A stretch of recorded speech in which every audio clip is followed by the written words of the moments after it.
لقد كان لكم في رسول الله أسوة حسنة اعوذ باللہ من الشیطان الرجیم بسم اللہ الرحمن الرحیم اللہم صلی علی محمد وعلی آل محمد کما صلیت علی ابراہیم وعلی آل ابراہیم انک حمید مجید اللہم بارک علی محمد وعلی آل محمد کما بارکت علی ابراہیم وعلی آل ابراہیم انک حمید مجید۔ اب ہم نیا باب شروع کرنے لگے ہیں اور اس باب کا عنوان ہے السفر والجہاد والغزو والرفق بالحیوان۔ جہاد، سفر، لڑائی اور جانوروں کے ساتھ نرمی کرنا۔ حدیث نمبر 2024۔ رفاعہ بن رافع زرقی کہتے ہیں کہ حضرت جبریل رسول اللہ صلی اللہ علیہ وسلم کے پاس آئے اور پوچھا، تم اہل بدر کو اپنے اندر کیسا شمار کرتے ہو؟ رسول اللہ صلی اللہ علیہ وسلم نے فرمایا، سب مسلمانوں میں افضل۔ حضرت جبریل نے کہا، اسی طرح وہ فرشتے بھی سب سے افضل ہیں جو بدر کی جنگ میں حاضر ہوئے۔ غزوہ بدر یوم الفرقان ہے، مسلمانوں اور کفار کی پہلی جنگ ہے جس کو اللہ تعالیٰ نے ایک معجزہ بنا دیا، ایک حق اور باطل کی تمیز کی نشانی بنا دیا۔ اس جنگ میں مسلمانوں نے جو بڑے نہتے تھے، بڑے کمزور تھے، تعداد میں بھی بہت کم تھے، جن کو مکے سے اذیتیں دے دے کر نکال دیا گیا تھا، ان کا سامنا عرب کی سب سے بڑی طاقت سے ہوا۔ قریش عرب کی سب سے بڑی سیاسی، دینی اور معاشی قوت تھے، کیونکہ وہ بیت اللہ کو سنبھالتے تھے تو وہ عرب کی سب سے بڑی سیاسی قوت بھی تھے، معاشی قوت بھی تھے، دینی قوت بھی تھے، معاشرتی طور پر بھی انہیں بڑا سمجھا جاتا تھا۔ تو قریش کے مقابلے میں مسلمان، جو میں نے آپ کو بتایا، کمزور تھے، نہتے تھے، تعداد میں کم تھے، انہیں مکے سے جس طرح نکالا گیا تھا وہ سارے حالات سامنے تھے۔ اللہ تعالیٰ نے اپنے بندوں کی مدد فرمائی، 1000 فرشتے اتار دیے اور بھی کئی طریقوں سے ان کی مدد کی، اور قریش کو مسلمانوں نے گاجر مولی کی طرح کاٹ کے رکھ دیا۔ یہ ہے غزوہ بدر۔ تو جو اہل بدر تھے، جو صحابہ بدر کی جنگ میں شریک ہوئے، وہ صحابہ میں افضل سمجھے جاتے تھے، کیونکہ اس جنگ میں شامل ہونے والے جو تھے، ان کا جو جذبہ ہے، ان کا جو قربانی ہے، اس کو وہی جانتے ہیں جو خود شامل ہوئے تھے اس میں۔ وہ تو بعد میں اللہ تعالیٰ نے فتح دے دی۔ اللہ تعالیٰ نے بدر والوں کو جھانکا اور فرمایا، جو تم عمل چاہو کرو، تمہیں بخش دیا گیا ہے۔ یہ تھی اہل بدر کی فضیلت۔ اور صحابہ بھی آپس ایک دوسرے سے جب باتیں کرتے تھے تو بدری صحابی کو خاص اہمیت دی جاتی تھی۔ تو اہل بدر مسلمانوں میں سب سے افضل، اور وہ فرشتے جنہوں نے غزوہ بدر میں حصہ لیا تھا وہ فرشتوں میں سب سے افضل تھے۔ یہ بات حضرت جبریل نے رسول اللہ صلی اللہ علیہ وسلم کو بتائی۔ اب جو فرشتوں نے جنگ میں حصہ لیا تھا تو میں اس کی حقیقت آپ کو بتا دوں۔ قرآن مجید میں اللہ تعالیٰ نے واضح طور پر بتایا ہے، اللہ تعالیٰ نے 1000 فرشتے اتارے۔ یہ فرشتے باقاعدہ لڑائی میں شریک تھے، اور اللہ تعالیٰ نے حکم دیا تھا ان کو کہ تم کافروں کو ختم کر کے رکھ دو، ان کا جوڑ جو ہے اس پہ مارو۔ تو مسلمانوں کے ساتھ ساتھ فرشتے بھی لڑ رہے تھے، اور مسلمانوں کو یوں پتہ چلتا تھا کہ صحابہ کہتے ہیں کہ بعض اوقات ہم کسی کو وار کرنے کے لیے اپنا ہتھیار اٹھاتے تھے، لیکن ہمارا ہتھیار لگنے سے پہلے جو دشمن ہوتا تھا وہ چاروں شانے چت پڑا ہوتا تھا۔ ہم حیران ہو جاتے تھے، یہ کیا ہو رہا؟ اسی طرح جو کفار فرشتوں کی ضرب کے ساتھ زخمی ہوتے تھے، ان کے جسم کا رنگ سبز ہو جاتا تھا، ان کے زخم کا رنگ سبز ہوتا ہے۔ آپ کو پتہ ہے عام طور پہ جب کسی انسان کو کوئی زخم لگتا ہے یا تو وہاں پہ رنگ سرخ ہوتا ہے یا نیلا ہوتا ہے، لیکن جو فرشتوں کی ضرب سے زخمی ہوتے تھے کفار، ان کے زخم کا رنگ اور ان کے جسم کا رنگ جہاں پہ وہ ضرب لگی ہوتی تھی سبز ہو جاتا تھا۔ تو یہ ساری چیزیں مسلمانوں نے اپنی آنکھوں سے دیکھی تھی، اپنی آنکھوں سے اللہ کی مدد کا نظارہ کیا تھا۔ تو وہ فرشتے جو کہ بدر کی جنگ میں شامل ہوئے تھے وہ فرشتوں میں سب سے افضل، اور وہ صحابہ جو کہ بدر کی جنگ میں شامل ہوئے تھے وہ صحابہ سب سے افضل تھے۔ جنگ بدر کے دن رسول اللہ صلی اللہ علیہ وآلہ وسلم نے جو دعائیں کی ہیں اور اللہ تعالیٰ نے جیسے انہیں شرف قبولیت بخشا، وہ بھی بڑی ایمان افروز باتیں ہیں۔ رسول اللہ صلی اللہ علیہ وسلم نے کیا کیا کہ جنگ بدر سے ایک دن پہلے رات کو آپ نے پورے میدان جنگ کا جائزہ لیا۔ آپ کے ساتھ صحابہ تھے، آپ نے صحابہ کو بتایا کہ فلاں فلاں سردار جو ہے اس جگہ پر مارا جائے گا۔ آپ نے ایک دن پہلے پیشین گوئی فرمائی، اور اگلے دن لوگوں نے اپنی کھلی آنکھوں سے دیکھا کہ جو رسول اللہ صلی اللہ علیہ وسلم نے بتایا تھا ویسا ہی ہوا۔ یہ تو ایک رات پہلے کی بات تھی جب جنگ بدر کا دن شروع ہوا، اور میں آپ کو بتانا چاہوں گی کہ جنگ بدر جو ہے یہ 17 رمضان کو لڑی گئی ہے۔ تو صبح کو رسول اللہ صلی اللہ علیہ وسلم نے میدان میں اپنی فوجوں کی صفیں بنائیں، اور صفیں بنانے کے بعد آپ نے صحابہ کو حکم دیا کہ تم تب تک حملہ نہ کرنا جب تک کہ میں تمہیں حکم نہ دوں۔ ہاں، دشمن کے جو مقابلے ہیں ان کو ڈیفینڈ کرتے رہنا، لیکن خود اٹیک تب تک نہ کرنا جب تک کہ میری طرف سے حکم نہ آ جائے۔ ویسے جنگ شروع ہو چکی تھی، مبارزت ہو چکی تھی، اور لڑائی اب شروع تھی، لیکن رسول اللہ صلی اللہ علیہ وسلم یہ ہدایت دے کے خود اللہ سے دعا کرنے میں مصروف ہو گئے۔ آپ نے اللہ سے بڑی دعا کی، بڑی عاجزی اور زاری کے ساتھ اللہ سے کہا، اللہ تعالیٰ تو نے میرے سے جو مدد کا وعدہ کیا تھا آج وہ وعدہ پورا فرما۔ یہ بھی فرمایا کہ اللہ تعالیٰ اگر تو چاہتا ہے کہ تیری اب کبھی عبادت نہ ہو تو پھر اس چھوٹی سی جماعت کو ختم کر دے۔ اللہ تعالیٰ یہ چھوٹی سی جماعت میں تیرے لیے لایا ہوں تو اس کو قبول فرما لے۔ اتنی عاجزی اور گڑ گڑا کے دعا کی۔ آپ کے ساتھ حضرت ابوبکر تھے، حضرت ابوبکر آپ کو سنبھال رہے تھے، آپ کی چادر آپ کے شانے سے نیچے گر گئی، حضرت ابوبکر آپ کو سنبھال رہے ہیں، حوصلہ دے رہے ہیں، نہیں اللہ آپ کی دعائیں قبول کرے گا، اللہ آپ کی مدد فرمائے گا۔ اور پھر رسول اللہ صلی اللہ علیہ وسلم کو وحی آ گئی، اور وہ وحی کیا آئی کہ میں تمہاری 1000 فرشتوں کے ساتھ مدد کر رہا ہوں۔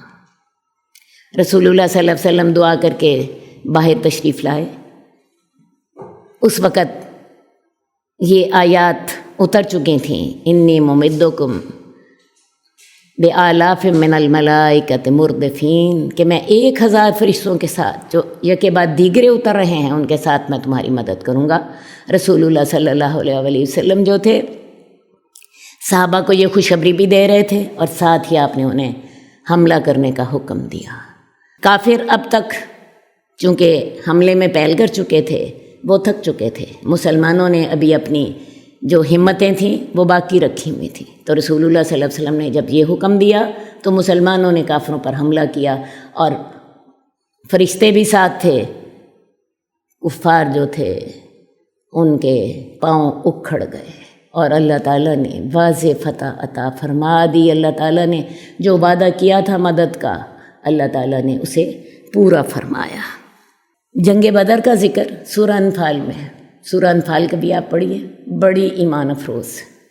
حدیث نمبر 226، ابو ہریرہ بیان کرتے ہیں کہ حضرت عمر حسان بن ثابت رضی اللہ تعالیٰ عنہ کے پاس سے گزرے، اور وہ مسجد میں بلند آواز سے اشعار پڑھ رہے تھے۔ حضرت عمر نے انہیں گھورا، لیکن حسان بن ثابت نے کہا میں مسجد میں اس وقت بھی اشعار پڑھتا تھا جب آپ سے بہتر ہستی یعنی رسول اللہ صلی اللہ علیہ وآلہ وسلم مسجد میں موجود ہوتے تھے۔ پھر وہ میری طرف متوجہ ہوئے اور انہوں نے کہا میں تمہیں اللہ کی قسم دے کر پوچھتا ہوں، کیا تم نے رسول اللہ صلی اللہ علیہ وسلم کو یہ فرماتے ہوئے نہیں سنا تھا کہ حسان تم میری طرف سے اشعار کی صورت میں کفار کو جواب دو اور اے اللہ روح القدس کے ذریعے اس کی مدد فرمانا؟ اور حضرت ابو ہریرہ نے پھر اس کے جواب میں کہا کہ ہاں واقعی میں اس وقت موجود تھا جب رسول اللہ صلی اللہ علیہ وآلہ وسلم نے حضرت حسان بن ثابت کو یہ حکم دیا تھا کہ میری طرف سے تم کفار کو جواب دو، اور ان کو دعا بھی دی تھی اللہم ایدہ بروح القدس کہ اللہ تعالیٰ روح القدس کے ساتھ حضرت جبریل کے ذریعے اس کی مدد فرما۔ تو لہٰذا مومن جو ہوتا ہے وہ اپنی تلوار اور زبان دونوں سے جہاد کرتا ہے۔ عرب لوگوں کا طریقہ یہ تھا کہ عرب میں جب جنگ ہوتی تو ان کا میڈیا جو تھا وہ شاعر ہوتے تھے، ان کی میڈیا وار شاعروں کے ذریعے لڑی جاتی تھی۔ شاعر جس کی تعریف کر دیتے، شعر چونکہ انسان کی زبانوں پہ لوگوں کی زبانوں پہ جلدی چڑھ جاتے ہیں، تو ایسا شخص جو تھا وہ لوگوں کے اندر اس کی شہرت ہو جاتی، اور جس کی شاعر اپنی شاعری میں برائی بیان کرتے تو اس شخص کو معاشرے میں برا سمجھا جاتا۔ تو کفار نے اس جنگ میں رسول اللہ صلی اللہ علیہ وآلہ وسلم کی ہجو کرنی شروع کر دی۔ جب شاعری میں کسی کی تعریف کرتے تھے تو اسے قصیدہ کہتے تھے، اور جب شاعری میں کسی کی برائی بیان کرتے تھے تو اس کو ہجو کہتے تھے۔ تو کفار نے رسول اللہ صلی اللہ علیہ وآلہ وسلم کی برائی اشعار میں بیان کرنی شروع کر دی۔ ظاہر ہے انہوں نے ہر طریقے سے فائدہ اٹھایا۔ اب رسول اللہ صلی اللہ علیہ وآلہ وسلم سے حضرت حسان بن ثابت نے کہا کہ یا رسول اللہ آپ مجھے اجازت دیجیے میں کفار کو کی ہجو کا جواب دوں۔ رسول اللہ صلی اللہ علیہ وآلہ وسلم نے ان کو اجازت دے دی، اور نہ صرف اجازت دی بلکہ ان کے لیے مسجد نبوی میں ایک ممبر رکھوا دیا۔ حضرت حسان بن ثابت جو تھے وہ اس ممبر پر اپنے اشعار پڑھا کرتے تھے، اور اشعار پڑھنے کے ساتھ ساتھ آپ کفار کو ان کی تمام غلط باتوں کا جواب دیا کرتے تھے، اور رسول اللہ صلی اللہ علیہ وآلہ وسلم ان کے اشعار سنتے بھی، اور آپ نے ان کو دعا بھی دی تھی اللہم ایدہ بروح القدس۔ تو یہی حسان بن ثابت جو ہیں رسول اللہ صلی اللہ علیہ وآلہ وسلم کے وفات کے بعد ایک دفعہ مسجد نبوی میں اپنے اشعار پڑھ رہے تھے۔ حضرت عمر ان کے پاس سے گزرے اور حضرت عمر نے انہیں گھورا۔ حضرت حسان بن ثابت نے یہ سمجھا کہ حضرت ابو ہریرہ نے اس چیز کو شاید پسند نہیں کیا، تو انہوں نے حضرت ابو ہریرہ سے پوچھا کہ کیوں ابو ہریرہ آپ اس بات کی گواہی نہیں دو گے کہ رسول اللہ صلی اللہ علیہ وسلم نے آپ کے سامنے مجھے کہا تھا کہ تم کفار کو ان کی ہجو کا جواب دو، اور مجھے دعا بھی دی تھی؟ تو حضرت ابو ہریرہ نے اقرار کیا کہ ہاں میرے سامنے یہ بات ہوئی تھی، رسول اللہ صلی اللہ علیہ وآلہ وسلم نے واقعی ایسا کیا تھا۔ تو لہٰذا یہ جو جنگی ترانے ہوتے ہیں، اب دیکھیں ہم جب جنگی ترانے سنتے ہیں ہمارا جوش اور جذبہ بڑھتا ہے، اسی طرح جب مجاہد یہ جنگی ترانے سنتے ہیں تو ان کا بھی جوش اور جذبہ بڑھتا ہے۔ تو شریعت ہر اس چیز کی اجازت دیتی ہے جس سے فائدہ ہوتا ہو، اور ہر اس چیز سے منع کرتی ہے جس سے نقصان ہوتا ہو۔ ہماری شریعت نے ہمیں ہر خیر کا حکم دیا اور ہر شر سے بچنے کا حکم دیا۔ اب حضرت حسان بن ثابت جو تھے، یہ جیسی ان کی شاعری تھی، تو میں اس کے ایک یا دو شعر آپ کو ضرور سنانا چاہوں گی۔ وقت اگرچہ کم ہوتا ہے تو میں صرف 2-3 ہی اشعار ان کے سناؤں گی۔ حضرت حسان بن ثابت کہتے ہیں اتہجوہ ولست لہ بکفء فشرکما لخیرکما الفداء۔ اے شاعر تو ان کی ہجو کرتا ہے اور تو ان کے برابر کا نہیں ہے، تو تم میں سے جو برا ہے وہ تم میں سے جو بہتر ہے اس پر قربان ہو جائے۔ اتہجوہ ولست لہ بکفء فشرکم علی خیرکم الفداء فإن ابی و والدتی و ارضی لارض محمد منکم کفاء، میرے ماں باپ، میری عزت رسول اللہ صلی اللہ علیہ وآلہ وسلم کی عزت پر قربان ہے۔ یہ تو ایک طرح کے شعر ہیں۔ ایک اور شعر سن لیجئے، الا بلغ ابا سفیان انی انہ نخب مجوف ہواء بان سیوفنا ترکت کا عبدا وعبد الدار سادتها الاماء۔ کوئی ابو سفیان کو میری طرف سے پیغام پہنچا دے، وہ بڑا بزدل ہے، وہ بڑا کمینہ ہے۔ الا بلغ ابا سفیان انی انہ نخب مجوف ہواء، ابو سفیان کفار کا جو سردار تھا، اس کو میری طرف سے یہ پیغام کوئی پہنچا دے کہ وہ بڑا بزدل ہے، وہ بڑا کمینہ ہے اور بڑا خوفزدہ ہے۔ بِأَنَّ سُيُوفَنَا تَرَكَتْ كَعَبْدًا وَعَبْدُ الدَّارِ سَادَتُهَا الْإِمَاءُ، کیونکہ ہماری تلواروں نے تجھے غلام بنا رکھا ہے، تو اپنے گھر سے نکل ہی نہیں سکتا۔ وہ اور جو عبد الدار قبیلہ ہے، اس کے جو سردار ہیں وہ ہماری لونڈیاں ہیں۔ تو عرب لوگ اس شاعری سے فائدہ اٹھایا کرتے تھے۔ تو حضرت حسان بن ثابت نے واقعی جو ہے ان کی شاعری کا جواب جو تھا صحیح طور پر جواب دیا۔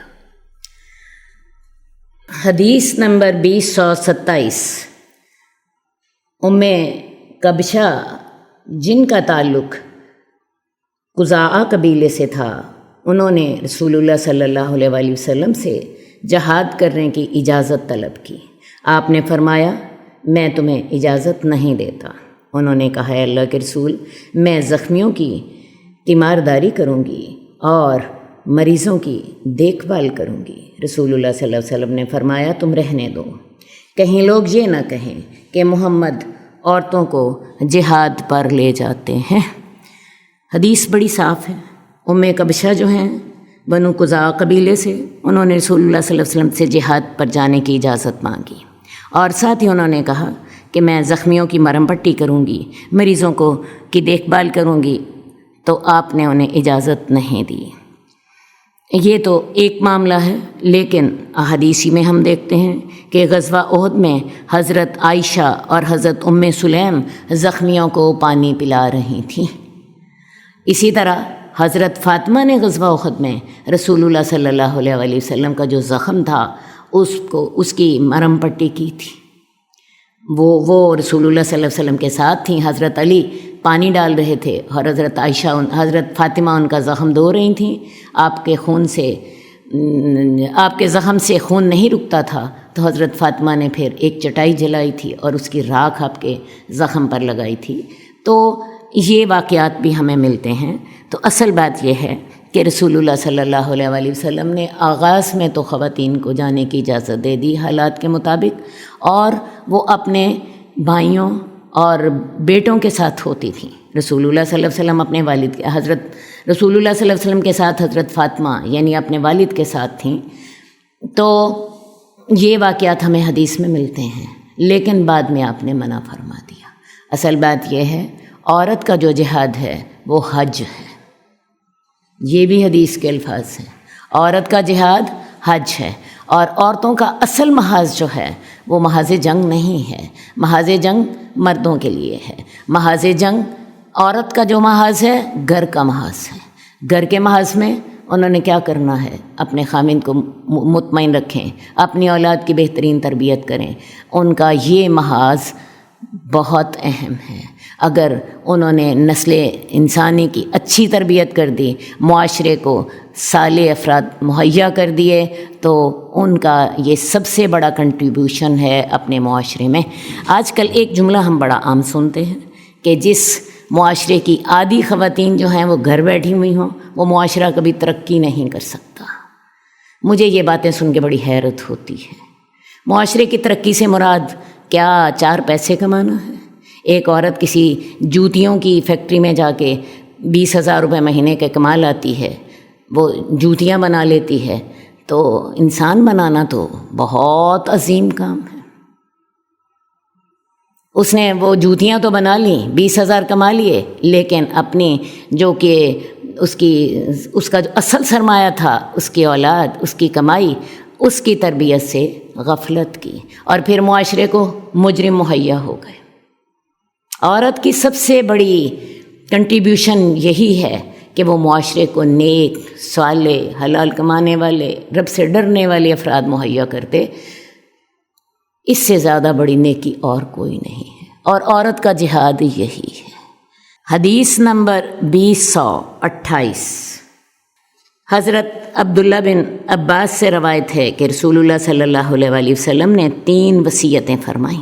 مشرکوں کو جزیرہ عرب سے نکال دو، وفود سے وہی سلوک کرو جو میں کرتا ہوں۔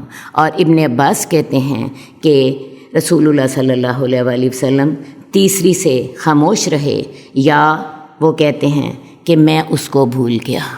رسول اللہ صلی اللہ علیہ وسلم نے اپنے مرض الموت میں 3 وصیتیں فرمائی تھیں، اور ان میں سے پہلی وصیت کون سی تھی؟ مشرکین کو اور یہود کو جزیرۃ العرب سے نکال دینا۔ عرب میں صرف مسلمان ہی رہیں گے، یہود کو بھی نکال دینا اور مشرکین کو بھی نکال دینا۔ یہ آپ کی آخری وصیت تھی۔ اور دوسری وصیت کیا تھی کہ وفود کی مہمان نوازی ایسے ہی کرنا جیسے میں کرتا ہوں۔ جب مکہ فتح ہو گیا تو مکہ فتح ہونے کے بعد اب لوگ دین میں فوجیں در فوجیں داخل ہونے لگ پڑے۔ قرآن مجید میں بھی اس کا ذکر ہے، اذا جاء نصر اللہ والفتح ورأیت الناس یدخلون فی دین اللہ افواجا۔ مکہ فتح ہونے کے بعد تمام عرب قبائل جو تھے وہ اسلام لانے میں جلدی کرنے لگ پڑے۔ انہیں پتہ چل گیا کہ مسلمان یا اسلام جزیرہ عرب کی سب سے بڑی طاقت ہے، تو ایسا نہ ہو کہ ہمیں نقصان ہو، تو لہٰذا انہوں نے جلدی اسلام لانے میں سبقت اختیار کی۔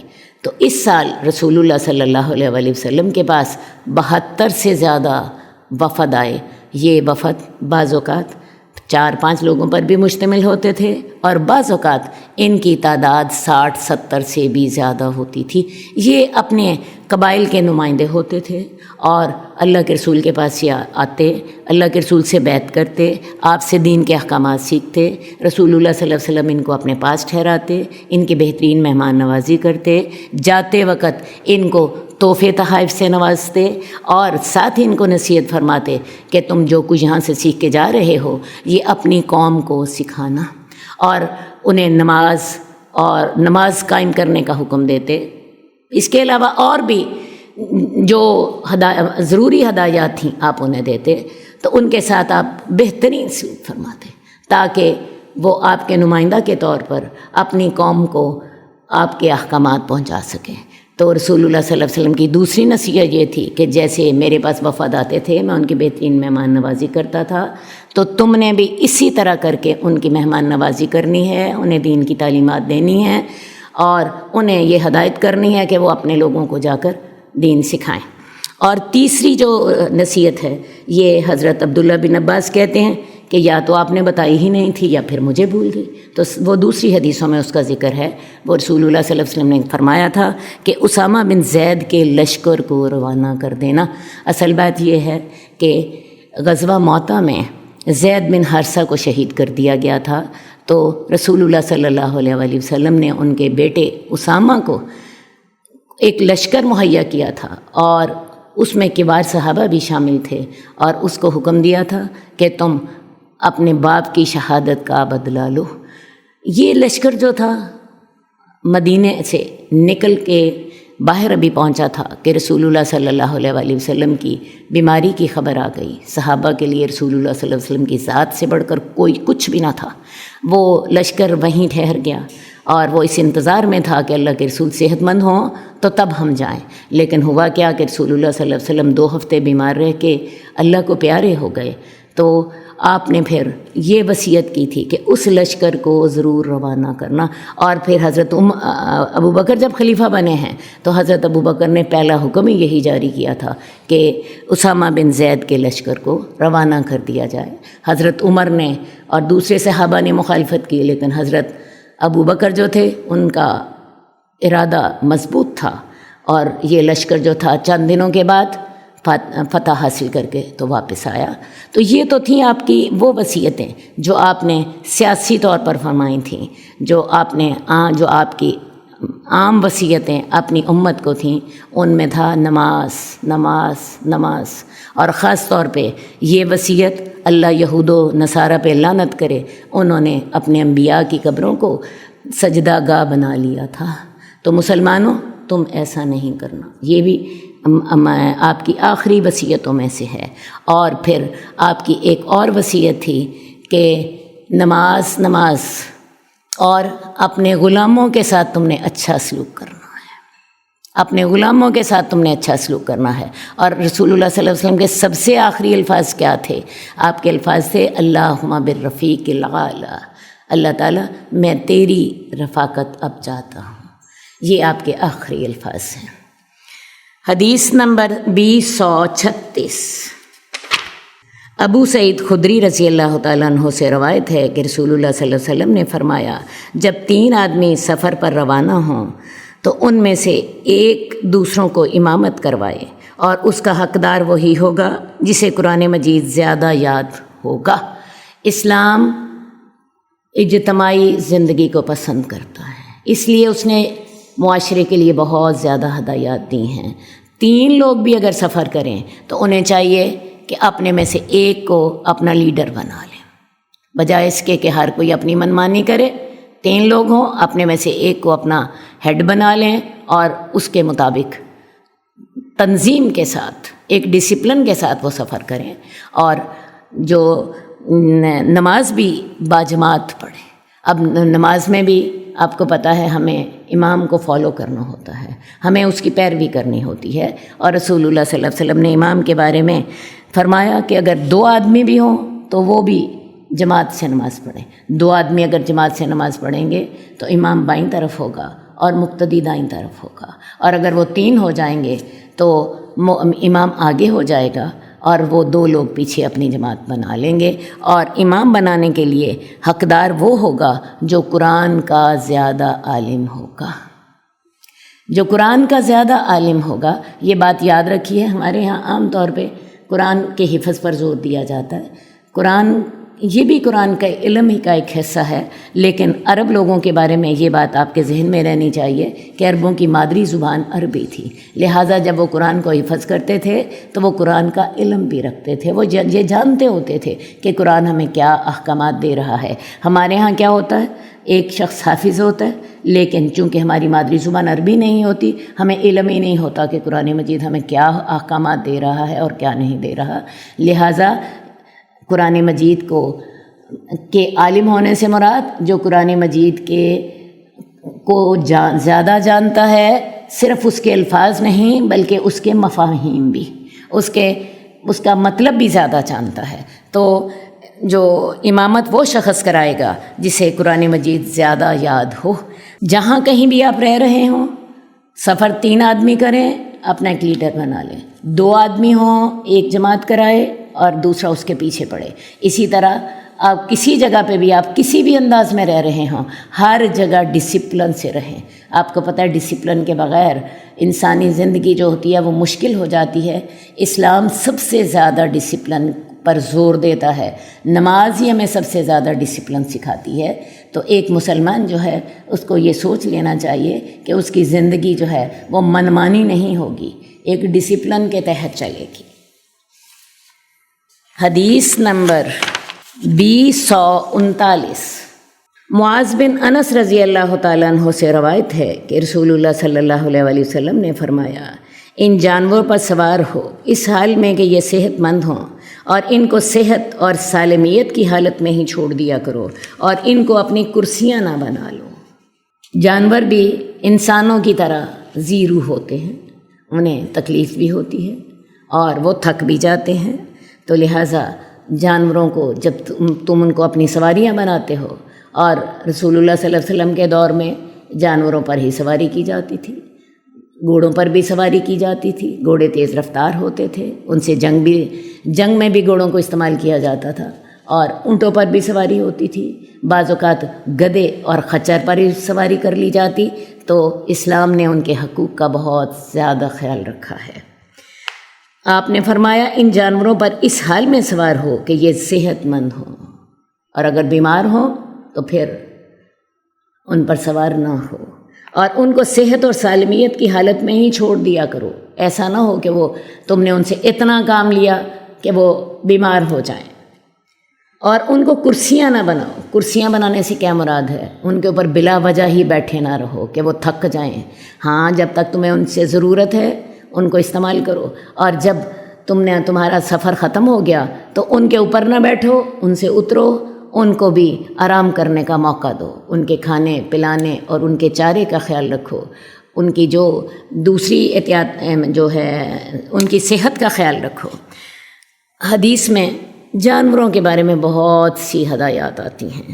ایک حدیث میں آتا ہے کہ دودھ دوہنے سے پہلے اپنے ناخن تراش لو، ایسا نہ ہو کہ تمہارے ناخن جو ہیں جانور کو چبھیں۔ اسی طرح ایک اور حدیث میں آتا ہے کہ رسول اللہ صلی اللہ علیہ وسلم ایک انصاری کے باغ میں گئے، وہاں ایک اونٹ اللہ کے رسول کے پاس آ گیا۔ اس نے جب آپ کو دیکھا اس کی آنکھوں سے آنسو جاری ہو گئے، اس کی آنکھوں سے آنسو جاری ہو گئے۔ رسول اللہ صلی اللہ علیہ وسلم نے اس کی کوہان پر اور اس کے کان کے پچھلے حصے پر ہاتھ پھیرا محبت کے ساتھ، اور آپ نے پوچھا کہ یہ کس کا جانور ہے؟ تو انہیں بتایا گیا کہ یہ فلاں اور فلاں انصاری کا باغ ہے، اور یہ اونٹ بھی اسی کا ہی ہے۔ رسول اللہ صلی اللہ علیہ وسلم نے اس کو بلوایا اور اس نے کہا کہ یہ اونٹ جو ہے اس نے میرے سے شکایت کی ہے کہ میرا مالک مجھے بھوکا رکھتا ہے اور مشقت سے تھکا دیتا ہے، میرا مالک مجھے بھوکا رکھتا ہے اور مشقت سے تھکا دیتا ہے، تو لہٰذا جانوروں کی غذا کا خیال رکھو، انہیں زیادہ نہ تھکا دو۔ اسی طرح ایک دفعہ رسول اللہ صلی اللہ علیہ وسلم نے دیکھا کہ کوئی شخص جو ہے اس نے اپنا پاؤں بکری کے پہلو پر رکھا ہوا تھا اور اپنی چھری تیز کر رہا تھا۔ بکری اسے دیکھ رہی تھی۔ رسول اللہ صلی اللہ علیہ وسلم اس پر ناراض ہوئے۔ آپ نے فرمایا تم نے یہ کام پہلے کیوں نہیں کر لیا؟ تم کیا بکری کو 2 دفعہ ذبح کرنا چاہتے ہو؟ وہ دیکھ رہی ہے، تم اس کے پہلو پر پاؤں رکھ کے چھری تیز کر رہے ہو۔ تم یہ کام اس کے ایسے وقت میں کرتے جب وہ تمہیں نہ دیکھ رہی ہوتی، اس کی غیر موجودگی میں کرتے، تو تم اسے 2 دفعہ ذبح کرنا چاہتے ہو۔ اسی طرح رسول اللہ صلی اللہ علیہ وسلم ایک دفعہ اپنی چادر سے اپنے گھوڑے کا منہ پونچھ رہے تھے۔ غور فرمائے ذرا، اپنی چادر سے اپنے گھوڑے کا منہ پونچھ رہے تھے، تو ساتھ ہی فرما رہے تھے مجھے کل رات گھوڑے کے بارے میں تنبیہ کی گئی، اللہ کی طرف سے مجھے حکم ہوا کہ یہ گھوڑا بھی جو ہے اس کی بھی جان ہے، اس کو بھی تکلیف ہوتی ہے۔ تو رسول اللہ صلی اللہ علیہ وسلم بڑے پیار کے ساتھ اس کے چہرے پر اپنی چادر سے اس کا منہ پونچھ رہے تھے، اور ساتھ فرما رہے تھے کہ مجھے گھوڑے کے بارے میں کل رات ہی تنبیہ کی گئی ہے، تو لہٰذا جانوروں کے ساتھ نرمی کریں، ان کو ذبح کرنا ہے چھری تیز کر لیں، ان کے سامنے چھری کو تیز نہ کریں۔ اسی طرح جانور کو ذبح کرنا ہے تو جانور کو پہلے کھلا پلا لیں، ایسا نہ ہو کہ وہ بھوکا اور پیاسا ہو، ٹھیک ہے؟ جو کام بھی کرنا ہے اس کام کے لیے جو اللہ تعالیٰ نے ہدایات دی ہیں ان کا خیال رکھیے۔ یہ جانور بھی ہماری محبت اور رحمت اور ہمدردی کے اسی طرح محتاج ہیں جیسے انسان ہماری ہمدردی اور رحمت اور محبت کے محتاج ہوتے ہیں۔ حدیث نمبر 2044 عبداللہ خیتمی سے روایت ہے کہ رسول اللہ صلی اللہ علیہ وسلم جب کسی لشکر کو الوداع کہتے تو فرماتے میں تیرے دین کو، تیری امانت کو اور تیرے آخری عمل کو اللہ کے سپرد کرتا ہوں۔ رسول اللہ صلی اللہ علیہ وسلم نے مدنی زندگی میں بہت سے جہاد کیے، جہاد کے ساتھ اللہ تعالیٰ نے اسلام کو بہت عزت بخشی۔ رسول اللہ صلی اللہ علیہ وسلم نے بہت سے غزوات میں خود بھی حصہ لیا، اور بہت سی مہمیں ایسی تھیں جہاں پہ آپ خود تشریف نہ لے کر گئے اور آپ نے مختلف صحابہ کو ان کا امیر بنا کر روانہ کیا۔ تو جب آپ کسی سریہ کو بھیجتے تو اسے مختلف ہدایات دیتے، اور وہ ہدایات اس قسم کی ہوتی: عورتوں اور بچوں کو قتل نہ کرنا، پھلدار درختوں کو نہ کاٹنا، انہیں سب سے پہلے اسلام کی دعوت دینا، ایسے ہی ایک موقع پر آپ نے فرمایا تھا کہ اگر تمہاری دعوت سے وہ ایک آدمی بھی مسلمان ہو جائے تو وہ تمہارے لیے سرخ اونٹوں سے زیادہ بہتر ہے۔ یہ ہدایت آپ نے حضرت علی رضی اللہ تعالیٰ عنہ کو دی تھی کہ تمہاری دعوت سے اگر ایک شخص بھی مسلمان ہو جائے تو تمہارے لیے وہ سرخ اونٹوں سے بہتر ہے۔ تو آپ ہدایات کے ساتھ کسی لشکر کو روانہ کرتے اور پھر آپ ان کو جو تھے ان کے ساتھ جاتے، ان کو الوداع کہتے، اور الوداع کرنے کے ساتھ ساتھ ان کو دعائیں بھی دیتے، اور دعا کیا دیتے؟ استودع اللہ دینک و امانتک و خواتیم عملک، میں تیرے دین کو، تیری امانت کو اور تیرے آخری عمل کو اللہ کے سپرد کرتا ہوں، اور یہ کہہ کے انہیں روانہ کرتے۔ تو آپ بھی یہ دعا یاد کر لیجئے، جب کسی کو رخصت کرنا ہو کسی بھی معاملے میں، کسی بھی سلسلے میں، تو اس کو یہ دعا دیں، استودع اللہ دینک و امانتک و خواتیم اعمالک۔ حدیث نمبر 2046، ابو ہریرہ رضی اللہ تعالیٰ عنہ سے روایت ہے کہ رسول اللہ صلی اللہ علیہ وآلہ وسلم نے فرمایا، آپ نے اپنے سامنے والے دانتوں کی طرف اشارہ کرتے ہوئے فرمایا، اللہ ان لوگوں پر سخت ناراض ہوا جنہوں نے اپنے نبی کے ساتھ یہ کیا۔ اس آدمی پر بھی اللہ سخت غضبناک ہوتا ہے جس کو اللہ کا رسول جہاد کے دوران قتل کر دیتا ہے۔ غزوہ احد میں رسول اللہ صلی اللہ علیہ وآلہ وسلم زخمی ہو گئے۔ غزوہ احد میں رسول اللہ صلی اللہ علیہ وآلہ وسلم کے 2 دانت جو تھے وہ شہید ہو گئے۔ اس کے علاوہ آپ نے اپنے سر پر خوت پہنا ہوا تھا، اس کی کڑیاں جو تھیں وہ رسول اللہ صلی اللہ علیہ وسلم کے رخساروں میں گھس گئیں، اور جب ان کو نکالا گیا تو خون کے فوارے ابل پڑے۔ تو رسول اللہ صلی اللہ علیہ وسلم، جیسے میں نے آپ کو بتایا کہ آپ کے جو تھے رخسار بھی زخمی ہوئے، آپ کے دانت 2 ٹوٹ گئے، اور آپ کا جو دایاں کندھا تھا اس کے اوپر ابن کمیہ بدبخت نے وار کیے تھے۔ آپ نے چونکہ زرہ پہنی ہوئی تھی تو زرہ کی وجہ سے آپ کا کندھا زخمی تو نہ ہوا، لیکن آپ کو اس کی اتنی تکلیف تھی کہ 1 مہینے تک آپ کو اس کی درد ہوتی رہی۔ تو رسول اللہ صلی اللہ علیہ وآلہ وسلم نے اپنے دانتوں کی طرف اشارہ کیا، اور اس وقت اللہ کے رسول نے فرمایا کہ اللہ تعالیٰ ان لوگوں پر سخت ناراض ہوا جنہوں نے اپنے نبی کو زخمی کر دیا۔ اور ایک بات اور بھی آپ نے فرمائی کہ اس شخص پر بھی اللہ تعالیٰ کا غضب بڑا سخت ہوتا ہے جسے اللہ کا رسول جہاد میں قتل کر دے۔ اللہ کے رسول تو رحمت ہوتے ہیں، اور وہ شخص کتنا بد نصیب ہے جو اللہ کے رسول کے ہاتھوں قتل ہو، یا جو اللہ کے رسول کو زخمی کرے وہ بھی بڑا بد نصیب ہے، اور جس کو اللہ کے رسول جہاد میں قتل کر دیں وہ شخص بھی بڑا بد قسمت ہے، اس پہ اللہ کی لعنت ہوئی۔ اللہم صلی علی محمد وعلی آل محمد کما صلیت علی ابراہیم وعلی آل ابراہیم انک حمید مجید۔